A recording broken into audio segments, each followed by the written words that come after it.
మహాముని ప్రార్థించింది. ఆ నారద మహాముని చెప్పిన దాన్ని మీకు నేను ఇప్పుడు చెప్పుచున్నాను, కావున శ్రద్ధగా ఆలకించని ప్రారంభించారు. సందర్భంలో నారద మహాముని 14 లోకాల జగాన్ని పెంచుకున్నారు. అలా నారద మహాముని 14 లోకాలు తిరుగుతుండగా మార్గమధ్యం వచ్చింది భూలోకం. నారద మహాముని భూలోకంలో పాదం పెట్టేసరికి మానవుడు అనేకమైనటువంటి పాప కర్మల వల్ల అనేకమైనటువంటి కష్టాలు భోగిస్తున్నారు. తిరుడుకు తిండేనా లేదు, పట్టుకుంటామంటే వస్త్రాలు లేవు, అనేకమైనటువంటి బరువు కాటంతో మానవులు బతుకుతున్నారు.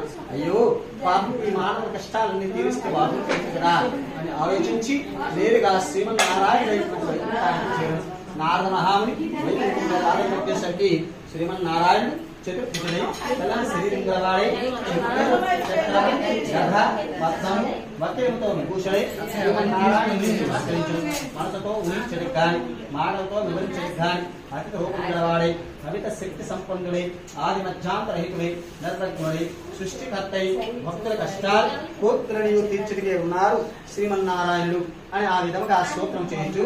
నారద మహాముని శ్రీ మహావిష్ణువును ప్రార్థించరు. నారదుడు ప్రార్థన ఆలకించిన మహావిష్ణువు నారద వైపు చూసి, ఓ నారదయోగి, ఇక్కడికి ఎలా వచ్చేవి? నీ మనసులో ఏదో కోరికైనది, అది ఎంపీ చెప్పు, నీ కోరికలు నేను నెరవేరుస్తానని శ్రీ మహావిష్ణువు అన్నారు. అలా అనగానే నారద మహానుభావం చూసి, మహానుభావ, మీకు తెలియనటువంటి విషయం ఏదీ లేదు, అయినా ఈ రోజు మీకు తెలియజేయాలని వచ్చాను. ఏమనగా నేను 14 లోకాలు తిరగాలనుకుంటున్నాను. అలా 14 లోకాలు తిరుగుతుండగా మార్గమధ్యం వచ్చింది భూలోకం. భూలోకంలో పాదం పెట్టేసరికి మానవుడు అనేకమైనటువంటి పాప కర్మల వల్ల అనేకమైనటువంటి కష్టాలు అనిపిస్తున్నాడు. ఆ మానవుడి యొక్క కష్టాలు కోర్కులని తీర్చుటకు సులభమైనటువంటి వ్రతాన్ని అడుగుదమని, ఏదైనా మార్గాన్ని అడుగుదమని మీ దగ్గరికి వచ్చాను స్వామి. నారద మహాముని శ్రీ మహావిష్ణువు ప్రార్థించు. నారద ప్రార్థన ఆలకించిన మహావిష్ణువు నారద వైపు చూసి, నారదయోగి, చాలా సత్యమైనటువంటి మార్గాన్ని నన్ను అడిగితే మీకు నాకు స్నేహం వల్ల బహిరంగంగా ఒక వ్రతాన్ని నేను ఉపదేశిస్తాను. ఆ వ్రతం భూలోకంలో ఎవరైతే చేస్తారో తప్పక సకల కష్టాలు సకల కోరికలన్నీ ఫలిస్తాయి నారద మహామునితో శ్రీ మహావిష్ణువు తెలియజేశాను. అయితే నారదుడు మళ్ళీ ప్రార్థించాడు, దామోదర, శ్రీహరి, శ్రీమన్నారాయణ, అది ఏ దేవుని యొక్క వ్రతం, అది ఎలా చేయాలి, అది ఎప్పుడు చేయాలి, ఆ వ్రత మహత్యం అంతా మాకు తెలియజేయాలని ప్రార్థించను. ఆ యొక్క నారదుడి కోరిక మేరకు శ్రీ మహావిష్ణువు చెబుతున్నారు, ఓయి, అది శ్రీహరి యొక్క సత్యనారాయణ వ్రతము. దుఃఖం సంభవించినప్పుడు గాని, ధనదాభి మృద్ధు పొందినప్పుడు గాని, సౌభాగ్యము కలిగిన, సంతతి కలిగిన, సర్వకాల సర్వవసతి విజయం కలిగిన ఈ వ్రతం ఆచరిస్తే చాలా మంచిది. ఈ వ్రతము వైశాఖ మాసం ముందు గాని, మాఘ మాసం ముందు గాని, కార్తీక మాసం ముందు గాని శుభ దగ్గరాన్ని చేయవచ్చు. యుద్ధానికి పోయినప్పుడు గాని, కేసులు కలిగినప్పుడు గాని, దరిద్రం వచ్చినప్పుడు గాని, కష్టాలు ఉన్నప్పుడు గాని, సంతానం లేని వారు గాని, వివాహం కాని వారు గాని, వివాహం తర్వాత గాని, నూతన గృహం కట్టినప్పుడు గాని తమ మనస్సులో కోరికలన్నీ స్మరించి భక్తి శ్రద్ధలతో ఈ సత్యనారాయణ వ్రతం చేస్తే చాలా మంచిది. ఓ నారదయోగి, ఈ వ్రతము ఏకాదశి, రవి సంక్రమణం, పౌర్ణమి తిరునాళ్ళని చేయవచ్చు. శక్తరిసిన వారు ప్రతి మాసాన చేయవచ్చు, లేదా ప్రతి సంవత్సరాన ఈ సత్యనారాయణ వ్రతం చేస్తే చాలా మంచిది. ఈ వ్రతం చేసిన వారు ముందుగా వస్త్రకాలాన్ని లెగిసి కాలి కూర్చుమంతా నెరవేర్చుకుని మొదటి నిత్య కర్మ పూర్తి చేసి, దేవదేవ, శ్రీహరి, శ్రీమన్నారాయణ, మీ అనుగ్రహం పొందులకు ఈ రోజు నీ వ్రతాన్ని నేను ఆచరిస్తున్నాను స్వామిని సంకల్పం చేసుకోవాలి. అలా సంకల్పించుకుని మధ్యాహ్న సమయమంతా కూడా తీర్థక్రియలు నెరవేర్చుకుని రాత్రి ప్రారంభ కాలంలో ఈ సత్యనారాయణ వ్రతాన్ని ఆచరించాలి. ఈ వ్రతం చేసిన వారు ముందుగా పూజాగృహమంతా కూడా గోమయంతో అలికి 5 రంగులతో చక్కగా ముగ్గులు తీయించి ఆ ముగ్గుపై వస్త్రం పరిచి దాని యొక్క బియ్యం పోసి దాని మధ్యలో కలసని ఉంచవలను. ఆ కలసం వెండిది గాని, రాగిది గాని, ఎత్తడిది గాని, తుదకు మట్టిది గాని కావచ్చు. గోవర్చంతో చేరాదు. తమ శక్తులసారం కలసం చేయించి కలసపై మరలా వస్త్రాన్ని నుంచి ఆ వస్త్రంపై ప్రతిరూపంగా సత్యనారాయణ స్వామిని ఉంచవలను. ఆ ప్రతిమి ఒక్కర బంగారం గాని, అర్ధకరం బంగారం గాని, పావుకరం బంగారం గాని తమ శక్తులసారం బంగారంతో చేయించి పంచామృతాలతో అభిషేకించి మండపంలో ఉంచవలను. ముందుగా విఘ్నేశ్వరుని, లక్ష్మిని, శివుని, పార్వతిని, సూర్యాదమున్న నవగ్రహాలని, ఇంద్రాదష్టదిక్పాలని, అధిదేవతని, ప్రత్యక్ష దేవతను పూజించి తర్వాత కలసలో వరుణ దేవతను పూజించి చివరగా సత్యనారాయణ స్వామి కలసపై ప్రతిష్ఠించి నిత్య షోడశోపచార పూజలు జరిపించాలి. స్త్రీ పురుషులు ఎవరైనా భక్తి శ్రద్ధతో సాయం సంధ్యా వేళ ఈ సత్యనారాయణ వ్రతం చేస్తే చాలా మంచిది.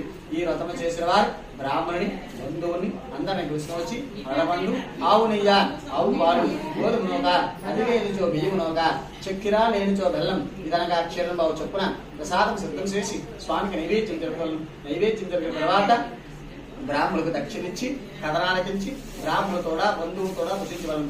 ఆ తర్వాత సత్యనారాయణ స్వామికి ప్రీతిగా మృత్యుంజయ మార్గంలో జరిపించవలను. ఇలా భక్తి శ్రద్ధలతో ఎవరు ఈ భూలోకంలో ఈ సత్యనారాయణ వ్రతం చేస్తారు తప్పక సకల కష్టాలు సకల పాపాలన్నీ హరించిపోతాయి అని సాక్షాత్తు శ్రీమన్నారాయణుడి నారద మహామునికి ఉపదేశించినటువంటి ఈ వ్రతం మీకు నేను చెప్తున్నాను. సూత్రవారమునికి తెలియజేసి రావగానే శ్రీ సత్యనారాయణ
ద్వితీయోధ్యాయ ఓం ఋషిష్యులారా మరలా కథ చెప్తున్నానండి.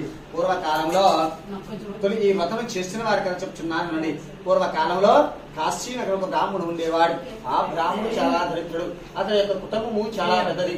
ఆ కుటుంబాన్ని పోషించాలంటే భిక్షారం తప్ప వేరొక దిక్కు లేదు. అయితే ఆ బ్రాహ్మణ మాట ప్రతి నిత్యం కూడా దేశ సంచారానికి ఇంటింటా తిరిగి భిక్షను తిరిగి జీవిస్తుండేవాడు. అలా కొద్ది రోజులు గడిచింది. ఒకనాడు ఒక బ్రాహ్మణోత్తముడు అలా ఆ దుఃఖించు బ్రాహ్మణుడు భిక్షాటనకు వెళ్ళక ఒక మర్రి చెట్టు కింద కూర్చొని శ్రీమన్నారాయణ ప్రార్థిస్తున్నాడు. దేవదేవా శ్రీహరి శ్రీమన్నారాయణ ఈ రోజు నా ఆరోగ్యం బాగులేదు. నా కుటుంబం అంతా ఉపవాసంతో ఉండిపోతున్నారు. మీరే నాకు దిక్కు స్వామిని ఆ శ్రీమన్నారాయణ ప్రార్థించను.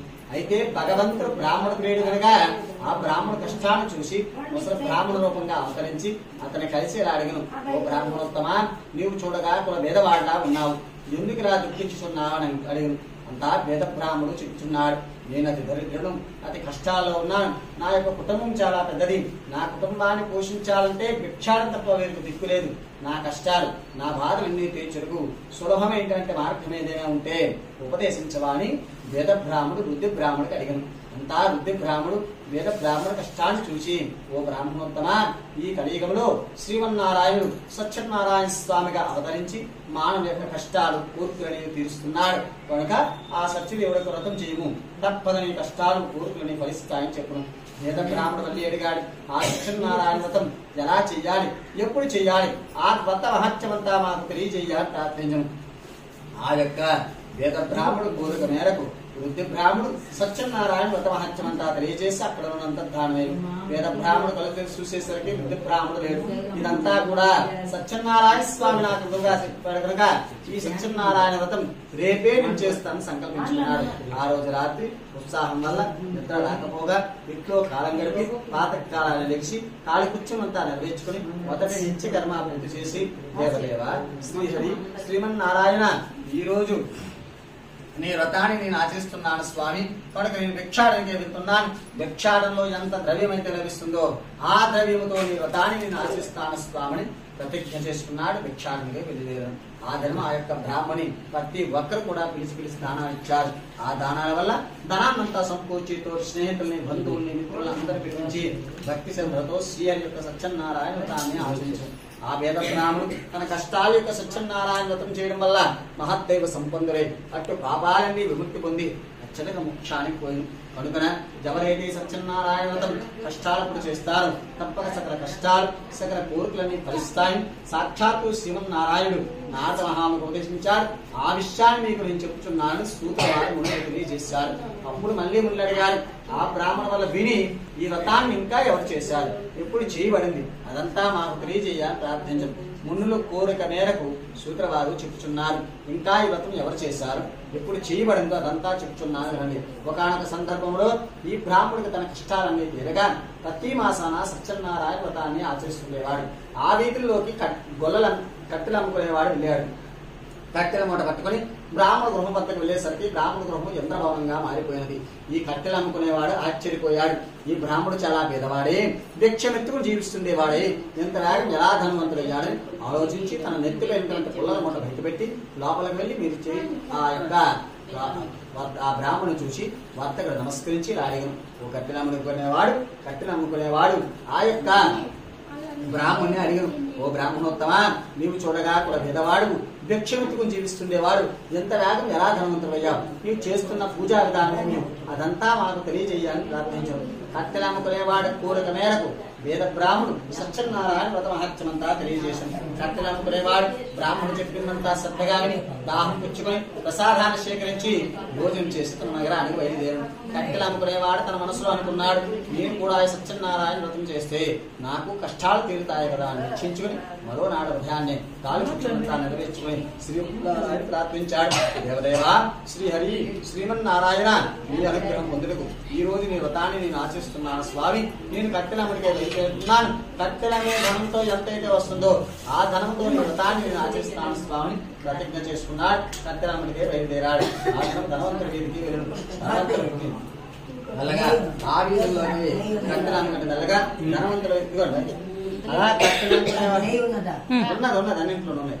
కట్టెలు అమ్ముకునేవాడు శ్రీహరిని ప్రార్థించి ఈ రోజు ధనం అయితే ఎంత వస్తుందో కట్టెల మీద ధనం, ఆ ధనంతో నీ వ్రతాన్ని నేను ఆచరిస్తాను స్వామి సత్యదేవుడు ప్రార్థించాడు. కట్టెల మీద బయలుదేరాడు. ఆ ధనం పూర్వం కంటే రెట్టింపు ధనం వచ్చింది. ఆ సంతోషంలో వ్రతం కావాల్సిన సామర్థ్యం దాటేసుకుని బంధుమిత్రులందరూ పిలిచి ప్రతి శ్రద్ధతో శ్రీహరి యొక్క సత్యనారాయణ వ్రతాన్ని ఆచరించాడు. ఆ కట్టెలు అమ్ముకునేవాడు తన కష్టాల యొక్క సత్యనారాయణ వ్రతం చేయడం వల్ల మహాదేవ సంపన్నుడై అటు పాపాలన్నీ ముక్తి పొంది అత్యధిక మోక్షాన్ని పోయి దేవకాండే శ్రీ సత్యనారాయణ వ్రత కదా ద్వితీయోధ్యాయాం జానామా వాహనాది షోడశోపచార పూజాం భగవాన్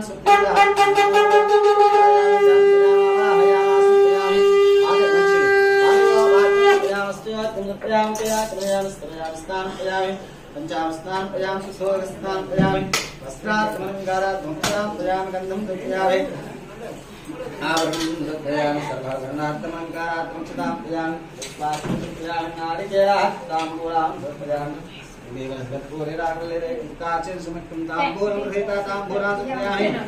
ఉద్ధర నిరాజం ప్రయాం శ్రీ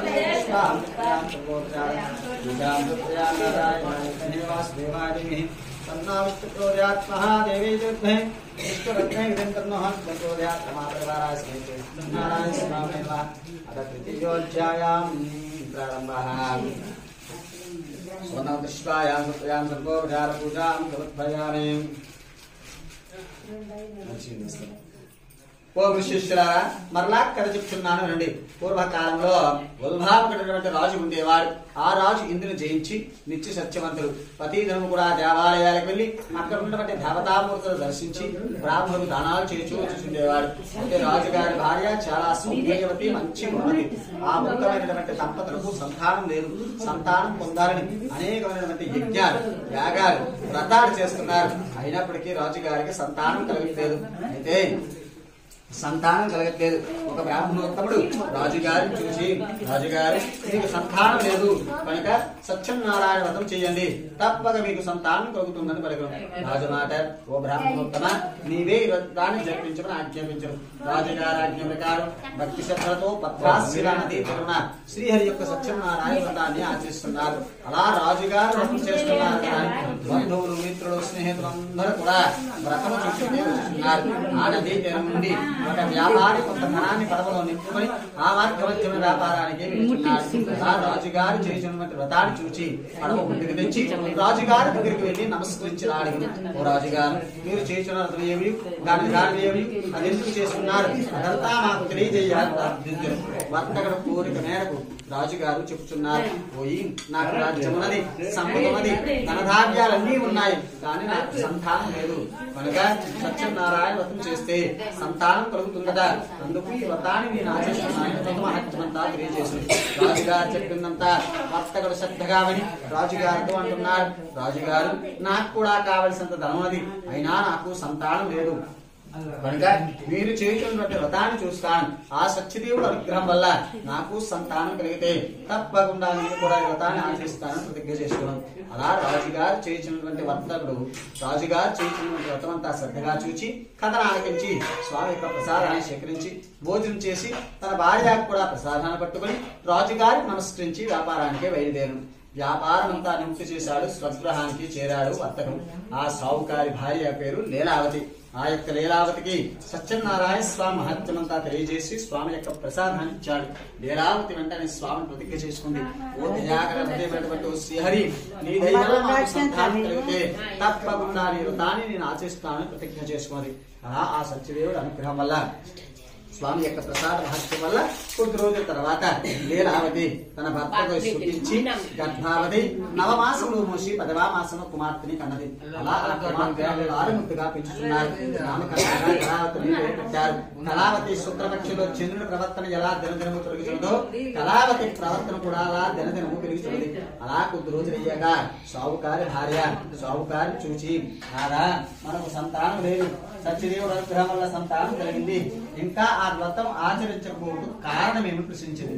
అమ్మాయి వివాహ కాలమున తప్పకి వ్రతం చేద్దామని వాదార్చి వ్యాపారానికి వెళ్ళిపోయింది. అలా కొద్ది రోజులు అయ్యేసరికి కళావతికి యుక్త వయస్సురాలు అయింది. ఒక యోగిని పిలిచి మా అమ్మాయికి తగిన వరుడు చూచరమ్మని పంపాను. ఆ దూత కాంచీనగర్ పోయి ఒక వైశ్య కుమారుని చూచి నిశ్చయించి తీసుకువచ్చాను. వైశ్య కుమారుడు అన్ని విధంగా తన కుమార్తెకి తగవాడై చూసి మహావైభవంగా పెళ్లి చేశారు. వివాహ కాలమేందు పూర్తిగా సత్యనారాయణ వ్రతం మాట మర్చిపోయారు. అందరు సత్యదేవుడికి ఆగ్రహం కలిగింది. అలా కొద్ది రోజులు గడగా అల్లుడు మామ ఇద్దరు కూడా వ్యాపారానికి చంద్రకేత మహారాజు గారి పరిపాలిస్తున్నటువంటి రత్నసాగరపురానికి ప్రవేశించారు. సత్యదేవుడికి ఆగ్రహం కలిగి దారుణమైన కఠినాగర దుఃఖం కలగాలని శపించారు. ఆ శాపం వల్ల ఆ రోజు రాత్రి చంద్రకేత మహారాజు గారి ధనగారం నుండి 2 మాయ దొంగలు కొంత ధనాన్ని అపహరించుకుని పోచున్నారు. ఆ దొంగలు చూసిన భటులు దొంగల వెంబడి పరిగెత్తి ఆ మాయ దొంగలు ధనమంతా కూడా వర్తకుల చేతిలో ఉంచి మాయమైపోయారు. భటులు వచ్చేసరికి వర్తకుల వద్ద ధనముండడం వల్ల ఈ యొక్క వర్తకలే దొంగలని కట్టి రాజుగారి దగ్గరికి తీసుకుని పోయింది. రాజుగారిని చూసిన భటులు, ప్రభు అపహరించిన ధన సైతముగా తీసుకుని వచ్చి వీరికి తగ శిక్షణ పలకను. రాజుగారి ఏమి విచారించగా వీరికి కారాగృహంలో బంధించండి ఆజ్ఞాపించారు. వారికి ఆ విధముగా కారాగృహంలో బంధించారు. సత్యదేవుడి యొక్క మాయ వల్ల సత్యదేవుడి యొక్క శాపం వల్ల వారి నిజస్థితి ఎంత చెప్పినా కూడా ఎవరూ నమ్మలేకపోయారు. అంతేకాక అనేకమైనటువంటి కష్టాలు అనిపిస్తున్నారు అల్లుడు మామ కారాగృహంలో. సత్యదేవుడి యొక్క శాపం వల్ల సావుకారి ఇంట్లో ఉన్నటువంటి ధనమంతా కూడా చోరులు అపహరించిపోయారు. ధనదావ్యమంతా నశించిపోయింది. ఆ తల్లి కుమార్తెలు ఇద్దరు కూడా ఇంటింటా తిరిగి భిక్షమెత్తుకు జీవిస్తున్నారు. అలా కొద్ది రోజులు అవగా కళావతికి ఆకలి వచ్చి మనోరోగంతో ఆకలితో కృషించిపోయి తన గ్రామంలో ఉన్నటువంటి బ్రాహ్మణ గృహం వద్దకు చేరింది. ఆ బ్రాహ్మణ గృహం వద్దకు వెళ్ళేసరికి ఆ గృహం యందు సత్యనారాయణ వ్రతం జరిగింది. అక్కడే నుండి కథనాలకించే స్వామి యొక్క ప్రసాదాన్ని సేకరించి రాత్రి చాలా పడిపోయింది. కత్తికి చీకటి పడింది. చల్లా చెదిరి తన గృహానికి చేరుతుండగా ఆమె తల్లి కంగారు పడింది. వయసున్నటువంటి కుమార్తె ఎంత రాత్రి వరకు రాలేదే, ఎక్కడ ఏం చేస్తుందని కంగారు పడుతుండగా కళావతి ఇంట్లో చేరింది. అమ్మాయి ఎంత రాత్రి వరకు ఎక్కడ ఏం చేశావమ్మా అని తల్లి అడగగా కళావతి వెంటనే, అమ్మా ఒక బ్రాహ్మణ గృహం వద్ద సత్యనారాయణ వ్రతం జరుగుతును, అక్కడి నుండి కథనాలకించి స్వామి యొక్క ప్రసాదాన్ని స్వీకరించి వచ్చానమ్మా అని చెప్పింది. అప్పుడు తన కథ అని చెబుతుంది కుమార్తెకి. అమ్మా ఒకనొకప్పుడు మనకు సంతానం లేదు, సత్యదేవుడు అనుగ్రహం వల్ల సంతానం కలిగింది. ఆ రోజు నుండి మీ నాన్నగారి వ్రతం చేద్దామంటే 10 నుంచి వాయిదా వేశారు. అందుకు కారణం చేత మనకి ఇటువంటి కష్టాలు సంభవించాయమ్మా. ఈ సత్యనారాయణ వ్రతం రేపే మనం చేద్దామని నిశ్చయించుకున్నారు. మరోనాడు ఉదయాన్నే భద్రాశీల నది తీరన సావుకారి భార్య లీలావతి ఆమె యొక్క కుమార్తె కళావతి భక్తి శ్రద్ధలతో శ్రీహరి యొక్క సత్యనారాయణ వ్రతాన్ని ఆచరించారు. వ్రతం పూర్తయిన వెంటనే సావుకారి భార్య లీలావతి స్వామి పాదాలపై పడి, మహాత్మా మేము చేసేవంటి వ్రతం వల్ల సంతృప్తులై నా భర్త నా అల్లుడు క్షేమంగా మా ఇంటికి వచ్చిన అనుగ్రహించండి అనేక విధంగా ప్రార్థించరు. దయాగర హృదయమైనటువంటి ఆ శ్రీహరి సావుకారి భార్య చేసినటువంటి వ్రతం వల్ల సంతృప్తులై ఆ రోజు రాత్రి చంద్రకేతు మహారాజు గారి స్వప్నంలో కలగడి, రాజా నీవు అన్యాయంగా బంధించిన వర్తగతుడి ప్రాతకాలం వదిలిపెట్టు, వారి ధర్మంతా కూడా ఇచ్చివేయం, అలా చేయని నీ రాజ్యం పట్ల పుత్రుల పట్ల సకల నాశనం అవుతావని కలలో కనబడి చెప్పును. రాజుగారి సూర్యుల వెంటనే మంత్రులని పురోహితులందరినీ రప్పించి రాత్రి వచ్చిన కళని సభలో వారందరికీ తెలియజేశారు. అందరూ చాలా శుభసూచకమైనటువంటి కళని పలికింది. అయితే వర్తకలు తీసుకుని వాటికి ఆజ్ఞాపించారు. వాటిని పోయి కారాగృహంలో వర్తకలను తీసుకుని వస్తున్నారు. అయితే రాజుగారు ఎటువంటి శిక్షణ అమలు చేస్తారని గజగజ ఉన్నారు. వర్తకుల వైపు రాజు చూచి దైవ విధముగా మీకు ఇటువంటి కష్టాలు సంభవించాయి, ఇక మీకు వైపు లేదని విలువైనటువంటి వస్త్రాలు అలంకరించి తృప్తిగా భోజనం పెట్టి వారు సుదీనం చేసుకుంటే విద్యపు ధర్మించి ఆనందం పెంచి, అంతేకాక చక్కగా మీ దేశానికి ఉండని స్నానం వస్త్రం గంధం పుష్పం గోపి నైవేద్యాత్తాంబూలాది షోడశోపచార పూజాం సమర్పయామి. పుష్పాయాం షోడశోపచార పూజాం కరోమి రోబంతం త్రయం త్రయాయం దేవ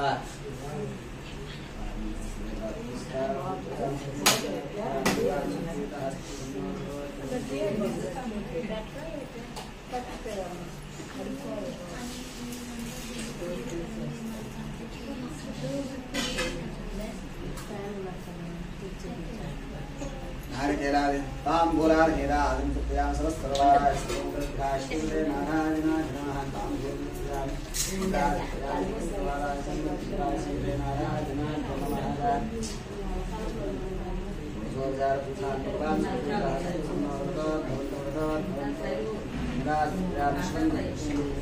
అదహ చతుర్థ్యాయ. తర్వాత ఆ యొక్క వర్తకుల్ని మళ్ళీ చెప్తున్నారు. ఆ తర్వాత ఆ యొక్క వర్తకులు రాజుగారికి నమస్కరించి తమ దేశానికి బయలుదేరారు. నదీ తీరంలో వ్యాపారాలు చేయొచ్చు అలా వెళ్తున్నారు. నదీ తీరాల్లో దేవాలయాలు కనిపిస్తుంటే అక్కడికి వెళ్ళి దేవతామూర్తులు దర్శించి బ్రాహ్మణులకు దానాలు చేయొచ్చు అలా వెళ్తున్నారు. కొంత దూరం వెళ్ళేసరికి సత్యనారాయణ స్వామి ఎప్పటికైనా యొక్క వైశ్యం మారారో లేదో వీరిని పరీక్షిస్తే బాగుంటుంది కదా అని ఆలోచించి సన్యాసికి అవతరించి వారు ఎదురుగా పడవలో వస్తున్నారు. తెల్లవారుజామున పడవలు ఎదురెదురుగా అయ్యాయి. సన్యాసి వర్తకులు చూసి పడవ ఆపమన్నారు. ఇంకా ఆ యొక్క వర్తకులు సన్యాసిని చూసి, ఓ వర్తకులారా, ఓ సన్యాసి, ఎందుకు మా పడవ ఆపమంటున్నామని అడిగారు. సన్యాసి మాట, ఓ వర్తకులారా, మీ పడవలో ఏమి ఉన్నది, ఏమైనా ఉంటే మాకు దానంగా ఇస్తారా అని అడిగారు. అల్లుడు మామ ఇద్దరు అనుకుంటున్నారు, ఈ సన్యాసికి ధనమున్నారంతా అపరిస్తాడేమో, ఆకులు అలములు ఉన్నాయని చెప్దామని. ఓ సన్యాసి, ఎందుకు అడుగుతున్నారు, మా పడవలో ఆకులు అలములు తప్ప మరేమీ లేవని చెప్పి సన్యాసి అత్తేగాకని చెప్పించి కొంత దూరం వెళ్ళి ఒక మనిషి చెట్టు కింద స్నానం తీసుకుంటున్నారు. కాసేపటికి ఇంతట్లో తెల్లవారుజామున కనుక పడవ ఒడ్డుకి తెచ్చారు. కాళీ కుర్చోలంతా నెరవేర్చుకుని పడవ దగ్గరికి వచ్చేసరికి పడవ నీటిలో తేలిపోయింది. అది చూసి వీరు తల్లపోయి తన ధనముల దగ్గరగా ఆకులు అలమై ఉన్నాయి. ఆశ్చర్యపోయి మోక్షపోయారు. కాసేపుడు వరుడు తెచ్చుకున్నాడు. మామగారికి అయితాడు. మామగారు సన్యాసికి తక్షించగలరు. సన్యాసి ప్రార్థిస్తే మన ధనం మనకు లభిస్తుంది, ఏది అలా మన ధనం మనకు లభించడం చెప్పగా అల్లుడు చెప్పింది నిజమేనని గ్రహించి పరిగెత్తుకుని సన్యాసి వద్దకు పోయి సాష్టాంగ నమస్కారం చేసి, మహాత్మా, అవివేకంతో మీతో మాట్లాడదని మా అపరాధాన్ని క్షమించి మమ్మల్ని రక్షించి మా ధనాన్ని మాకు మరలా లభించినట్టు అనుగ్రహించటని అనేక విధముగా ప్రార్థించాం. దయాగల హృదయమైనటువంటి ఆ శ్రీహరి అందరూ సంతోషపడి అప్పుడు ఇలా అన్నారు, ఓ వర్తకులారా, మీరు సత్యనారాయణ స్వామి పూజ చేస్తామని మాట తప్పిట వల్ల మీకు ఇటువంటి కష్టాలు సంభవించాయని కానీ వర్తకులు, మహాత్మా, భూలోకమంతా కూడా నీ మహిమ నిండినది, బ్రహ్మాది దేవతలు కూడా నీ నీడను తెలుసుకోలేదు, మేమంతట వారిమయ్యా మూర్ఖులు, అదము ప్రభు, మా అపరాధాన్ని క్షమించి మమ్మల్ని రక్షించి మా ధనాన్ని మాకు లభించినట్టు అనుగ్రహించటని అనేక విధముగా ప్రార్థించు. దయాగల హృదయమైనటువంటి ఆ శ్రీహరి సాగుకారి అంతటి దయాగల హృదయమైనటువంటి ఆ శ్రీహరి అలా ఆ విధముగా అల్లుడు మామ సాష్టాంగపడి అనేక విధంగా ప్రార్థించగా దయాగల హృదయమైనటువంటి ఆ శ్రీహరి ఇలా అన్నారు, ఓ వర్తకులారా, మీరు సత్యనారాయణ స్వామి పూజ చేస్తామని మాట తప్పిట వల్ల మీకు ఇటువంటి కష్టాలు సంభవించాయని కానీ వర్తకులు, మహాత్మా, భూలోకమంతా కూడా నీ మహిమ నిండినది, బ్రహ్మాది దేవతలు కూడా నీ నేరం తెలుసుకోలేరు, మేమంతట వారినయ్యా మూర్ఖులము, అదము ప్రభు, మా అపరాధాన్ని క్షమించి మమ్మల్ని రక్షించి మా ధనాన్ని మాకు లభించినట్టు అనుగ్రహించటని అనేక విధముగా ప్రార్థించు. దయాగల హృదయమైనటువంటి ఆ శ్రీహరి అంతకు సంతృప్తులై పూర్ణంత ధనాన్ని చక్కదనం అంతర్ధానం పదవికి చూసేసరికి వారి ధనం ఎక్కడెక్కడే ఉన్నది. అది చూసి చాలా సంతోషించి మళ్ళా తమ దేశానికి బయలుదేరారు. వ్యాపారం అంతా అభివృద్ధి చేశారు. స్వగ్రహానికి చేరుకున్నారు. అదే మన నగరం అని అల్లుడిని చూపించారు. తమ రాగ భాగ్యాపుత్రులు తెలియజేస్తుంటే నగరానికి సేవకుడు వెళ్ళి సేవకుడు వెళ్ళగా నగరానికి వెళ్ళిన సేవకుడు సాగుకారి భార్యను చూసి, అమ్మా, నీ భర్త నీ అల్లుడు కలిసి పడవ రేపు చేరుతుంది, తొందరగా రండమ్మా అని పలికను. సేవకుడు మాట విన్న సాగుకారి భార్య చాలా సంతోషపోయింది. ఆ రోజు తన కుమార్తె తన గృహం ఎందుకు సత్యనారాయణ వ్రతం చేస్తుంది. తొందర పెట్టింది, అమ్మా, వ్రతమంతా పూర్తిగా చేయు, పడవ దగ్గరికి వెళ్దాం, నీ భర్త మీ నాన్నగారు కలిసి వచ్చున్నారని తొందర పెట్టింది. తల్లి చెప్పిన మాట కుమార్తె చాలా సంతోషపడింది. అంతా భక్తి శ్రద్ధలతో వ్రతం చేసింది. అందరికీ ప్రసాదం ఇచ్చిపెట్టింది. కానీ తన భర్తను చూడాలని ఆనందంలో వ్రత ప్రసాదం స్వీకరించడం మర్చిపోయింది. అందరికి సత్యదేవుడి యొక్క ప్రసాదాన్ని మర్చిపోయింది. సత్యదేవుడు ప్రార్థన కలిగింది.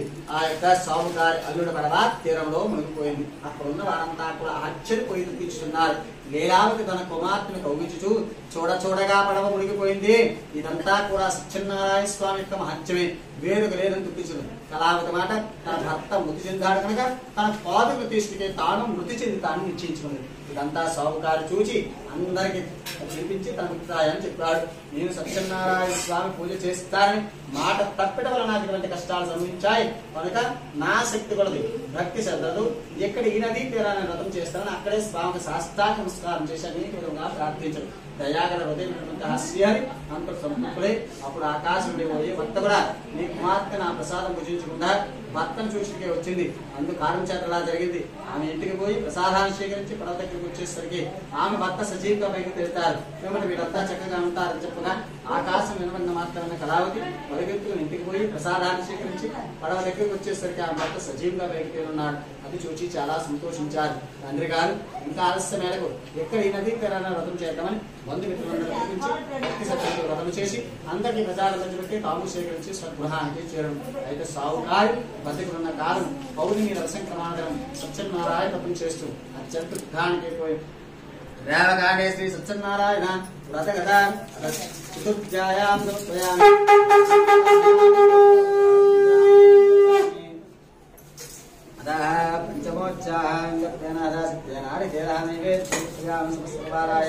సర్వమంగళవిగ్రహ శ్రీమతే నారాయణాయ నమః.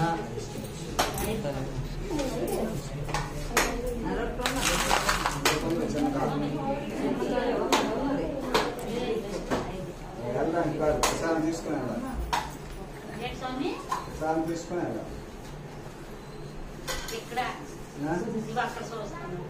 మీ బంధువులు కాయ లేదా కాయ ఉన్నాయి అక్కడ ఉంటాయి సుడియ సంచులో ఉన్నాయి ఉన్నాయేమో ఇంకోటి కాయ తెచ్చి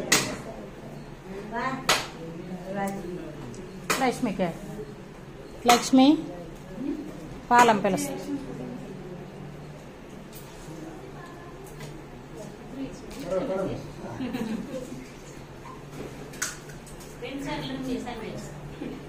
నారకేళ నైవేద్యం ప్రయాం తాంబూలాం ప్రయాం సమస్తద్వారాయ సర్వమంగళాయ శ్రీమతే నారాయణాయ నమః.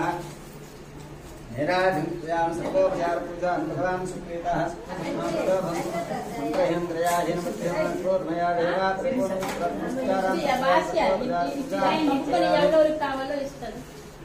అదః పంచమోధ్యాయః అద పంచమోధ్యాయః. ఓ విశ్వేశ్వరారా మరలా చిన్న కథలను చెప్తున్నాను. పూర్వకాలంలో తుంగభద్రుడైనటువంటి రాజు ఉండేవాడు. ఆ రాజు ప్రజలు కన్నబిడ్డల్లా చూసేవాడు. రాజుగారి పాలనలో ప్రజలు దుర్భిక్ష లేక సుభిక్షాలతో రాజ్యపాలన చేయించుకునేవాడు. రాజమాత ప్రజల క్షేమ కోరికై ప్రతినిత్యం కూడా అడవికి వెళ్ళి అక్కడ ఉన్నటువంటి క్షోరముఖాలని వేటాడుతూ ఉండేవాడు. అయితే ఒకనాడు అడవికి వెళ్ళినటువంటి రాజు వస్తుండగా పొద్దుపోతుంది, కటికి చీకటి పడుతుంది. విశ్రాంతి తీసుకుంటే బాగుంటుంది కదా అని విశ్రాంతి భవనానికి రాజుగారు వెళుతున్నారు. ఆ తోవలో గొప్ప మర్రి చెట్టు కనిపించింది. అక్కడ కూర్చొని రాజుగారు విశ్రాంతి తీసుకుంటున్నారు. ఆ సేపటికి గొల్ల బంధువులంతా కూడా సత్యనారాయణ స్వామి వ్రతం చేయాలని అక్కడికి వచ్చి భక్తి శ్రద్ధలతో సత్యదేవుని యొక్క వ్రతాన్ని ఆచరిస్తున్నారు. రాజుగారి మాట అక్కడికి వెళ్ళక స్వామిని నమస్కరించగా వెళ్ళిపోయాను. ఆ గొల్లలు వ్రతం పూర్తయిన వెంటనే రాజుగారికి ప్రసాదం ఇచ్చి అక్కడ ఉన్న వారందరికి కూడా ప్రసాదాన్ని పంచిపెట్టారు. అందరూ కూడా గొల్లనిచ్చే ప్రసాదాన్ని భక్తి శ్రద్ధలతో స్వామి యొక్క ప్రసాదాన్ని స్వీకరించారు. రాజుగారి మాట గొల్లనిచ్చారు కదా అని నీచంగా భావించి స్వామి యొక్క ప్రసాదాన్ని తినక తన నగరానికి వెళ్లిపోయాను. అందరి సత్యదేవుడికి ఆగ్రహం కలిగింది. రాజుగారికి 9 కుమారులు రోజుకు ఒక చొప్పున చనిపోతున్నారు. ధనధాన్యం అంతా నశించిపోతుంది, క్రమంతా నశించిపోతుంది. అనేకమైనటువంటి కష్టాలు అనిపిస్తున్నాడు రాజు. అలా కొద్ది రోజులు అయ్యాక రాజు తిరిగి తెచ్చుకున్నాడు. ఒక రోజు నాకు గొల్లలు ప్రసాదించారు. ఆ ప్రసాదం తిరగకపోవడం వల్ల నాకు కష్టాలు సంభవించాయి. గొల్లల దగ్గరికి వెళ్ళి బతిమాలి వ్రతం చేయించి స్వామి యొక్క ప్రసాదాన్ని స్వీకరించి రాజుగారి ధనధాన్యం రాజ్యము సంపద అంతా కలిగాయి. అప్పుడు రాజుగారు అనుకున్నారు, ఇదంతా కూడా సత్యనారాయణ స్వామి నాకు ఎదురుగా చేశారు కనుక ఆ స్వామికి నిత్యము సేవలు చేయాలని రాజుగారి కోటలోని పెద్ద దేవాలయాన్ని నిర్మించి సత్యదేవుడు ప్రతిష్ఠించి బతికున్న కాలము యజ్ఞాలు, యాగాలు, వ్రతాలు, బతికున్న కాలము స్వామి సేవ చేసి సత్యానికి పోయి మహాప్రభులైనటువంటి వ్రతం